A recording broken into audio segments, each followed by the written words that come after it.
Jó, capítulo 31.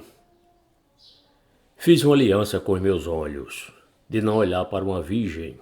Do contrário, qual seria minha porção do Deus lá de cima? E que herança receberia do Todo-Poderoso desde as alturas? Por acaso, não é a perdição para o ímpio e a desgraça para os que praticam a maldade? Será que Deus não vê os meus caminhos e não conta todos os meus passos? Se andei com falsidade, ou se o meu pé se apressou para o engano, que Deus me pese numa balança justa e conhecerá minha integridade. Se os meus passos se desviaram do caminho, se o meu coração segue os meus olhos e se alguma mancha se apegou às minhas mãos, então que outros comam o que eu semeei e que seja arrancado o que produz no meu campo. Se o meu coração se deixou seduzir por uma mulher, se fiquei rondando a porta do meu próximo, então que a minha mulher moa os cereais para outro homem, e que outros se deitem com ela. Pois eu teria cometido um crime hediondo, um delito a ser punido pelos juízes. Isso seria fogo que consome até a destruição e arrancaria toda a minha colheita pela raiz. Se não reconheci o direito do meu servo ou da minha serva, quando eles reclamavam contra mim, então que faria eu quando Deus se levantasse no tribunal? E se ele me interrogasse, que lhe responderia eu? Aquele que me formou no ventre de minha mãe, não os fez também a eles? Ou não é o mesmo Deus que nos formou no ventre materno? Se retive o que os pobres desejavam, ou deixei que os olhos das viúvas esperassem em vão, ou se sozinho comi o meu bocado sem reparti-lo com os órfãos, porque desde a minha mocidade eu os criei como se fosse pai deles.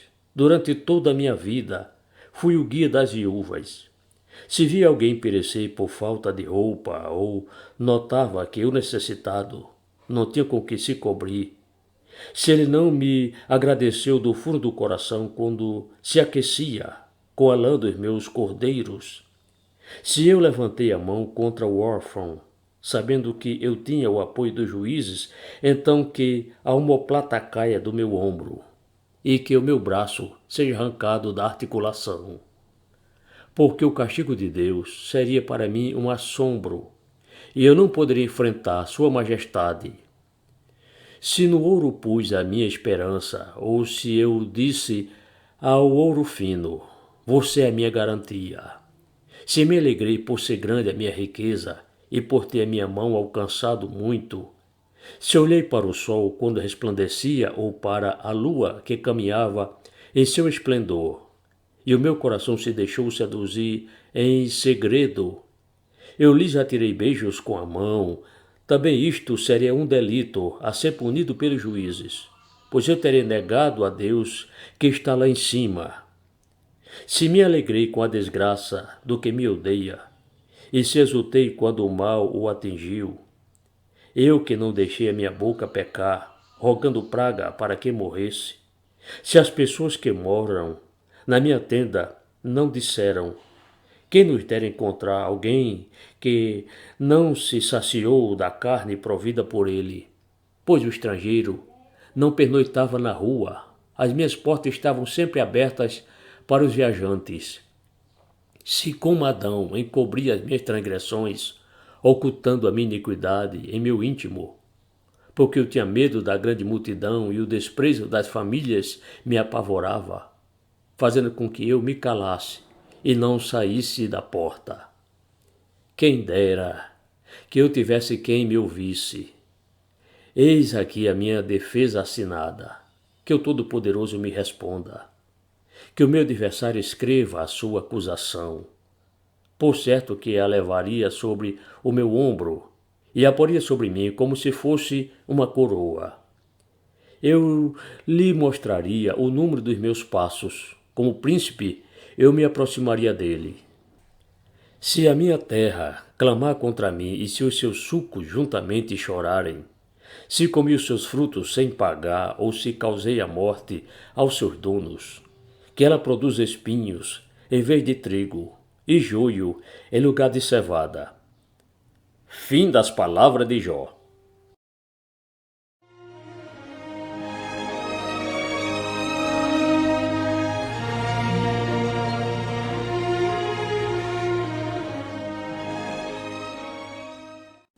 Jó, capítulo 32. As falas de Eliú, capítulos 32 ao 37.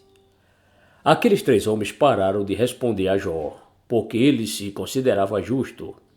Então se acendeu a ira de Eliú, filho de Baraquel, o buzita da família de Rão. Ele ficou indignado contra Jó, porque este pretendia ser mais justo do que Deus. Eliú também ficou irado com os três amigos de Jó, porque, mesmo não tendo o que responder, eles o condenavam. Eliú, porém, havia esperado para falar a Jó, pois os outros eram mais velhos do que ele. Quando Eliú viu que aqueles três homens já não tinham o que responder, ficou irado. Primeira fala de Eliú, capítulos 32 e 33. Então Eliú, filho de Baraquel, o buzita, tomou a palavra e disse: Eu sou de menos idade, e vocês são idosos. Por isso tive receio e fiquei com medo de dar minha opinião. Pensei assim: que falem os que têm mais idade, e que a multidão dos anos ensine a sabedoria. Na verdade, há um espírito no homem e o sopro do Todo-Poderoso que lhe dá entendimento. Os de mais idade não são os sábios, nem são os velhos, os que entendem o que é reto. Por isso digo, escutem o que vou dizer, e também eu darei a minha opinião. Eis que esperei que vocês falassem, e dei ouvidos às suas considerações, enquanto, quem sabe, buscavam o que dizer. Dei atenção ao que diziam, mas nenhum de vocês conseguiu refutar Jó, nem responder aos seus argumentos. Portanto, não me venham com a seguinte desculpa: descobrimos a sabedoria. Deus pode vencê-lo, e não o homem. Ora, ele não me dirigiu palavra alguma, e eu não lhe responderei com as palavras que vocês usaram. Jó, os três estão pasmados. Já não respondem. Faltam-lhes as palavras. Será que devo esperar, pois não falam, estão parados e nada mais respondem? Também eu, de minha parte, vou responder, e darei a minha opinião, porque tenho muito o que falar, e o meu espírito me constrange. Eis que dentro de mim sou como o vinho, sem respiradouro, como odres novos, prestes a arrebentar. Permitam, pois, que eu fale para poder desabafar. Abrirei os lábios e responderei. Não tratarei nenhum de vocês com parcialidade, e não vou lisonjear ninguém, porque não sei lisonjear. Se assim fizesse, em breve, me levaria o meu Criador.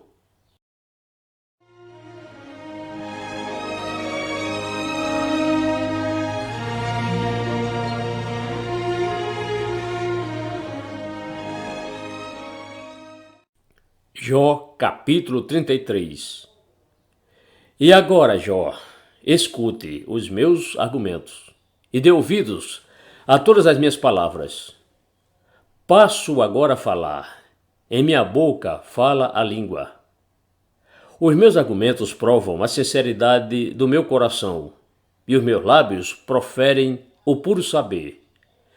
O Espírito de Deus me fez, e o sopro do Todo-Poderoso me dá vida. Responda-me, se for capaz. Prepare os seus argumentos e apresente-se diante de mim. Eis que diante de Deus sou igual a você. Também eu fui formado do barro. Por isso, não tenha medo de mim.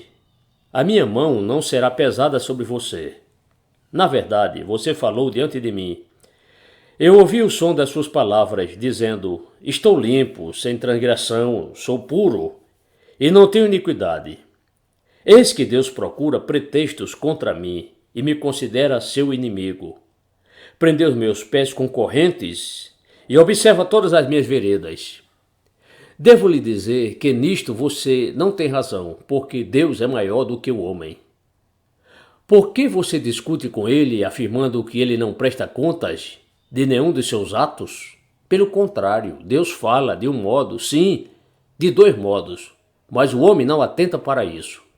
Em sonho ou em visão de noite, quando o sono profundo cai sobre as pessoas quando adormecem na cama, então lhes abre os ouvidos e lhes cela a sua instrução para afastar o ser humano dos seus planos e livrá-lo do orgulho, para guardar a sua alma da cova e a sua vida de passar pela espada. Também no seu leite é castigado com dores, com um incessante conflito em seus ossos, de modo que abomina o pão e detesta até a comida mais saborosa. A sua carne, que se via, agora desaparece, e os seus ossos, que não se viam, agora aparecem. A sua alma está perto da morte e a sua vida se aproxima dos que trazem a morte. Se com ele houver um anjo intercessor, um dos milhares, para declarar ao homem o que é certo, então Deus terá misericórdia dele e dirá ao anjo: livre-o, para que não desça a cova. Já achei um resgate para ele. Então a sua carne recupera o vigor da infância e ele volta aos dias da juventude. Ele ora a Deus, que se agrada dele, com alegria vê a face de Deus e Deus lhe restitui a sua justiça. Depois cantará diante de todos e dirá: pequei, perverti o direito, e não fui punido como merecia. Deus livrou minha alma de ir para a cova, e a minha vida verá a luz. Eis que Deus faz tudo isto 2 e 3 vezes no seu trato com o ser humano, para reconduzir da cova a sua alma, iluminá-lo com a luz dos viventes. Agora, Jó, preste atenção. Escuta o que eu vou dizer. Fique calado, porque vou falar. Se você tem alguma coisa a dizer, diga. Fale, porque gostaria de lhe dar razão. Se não, escute o que eu vou dizer. Fique calado, e eu lhe ensinarei a sabedoria.